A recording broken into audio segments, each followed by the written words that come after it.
In today's video, I'm going to teach you how to add page break on Obsidian Mobile. If you're working on a long note and want clear separation between sections, or you plan to export your note later, adding a simple break marker makes everything easier to read and navigate on a small screen. First, open the Obsidian app on your mobile device. Give it a moment to load your vault and make sure you're in the workspace where you keep your notes. If you see a note open by default, that's fine.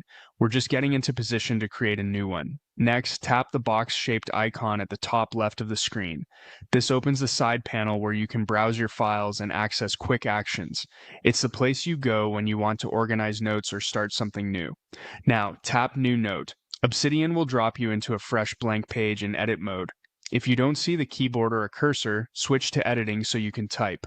Give your note a simple title so you can find it later, then click into the body of the note. Type a few lines of sample text so you have context above the break. When you're ready to insert the break, move to a new empty line and type 3 hyphens in a row, minus, minus, minus. Then press enter. Make sure the 3 dashes are the only characters on that line, with no spaces before or after. Obsidian recognizes this Markdown syntax and converts it into a horizontal rule. In preview, you'll see a clean dividing line. Many people use this as a page break style marker, and when exporting to formats like PDF, that line often provides the visual separation you expect.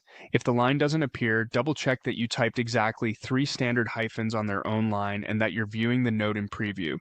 You can add as many breaks as you need by repeating the same 3 hyphen line wherever you want a new section.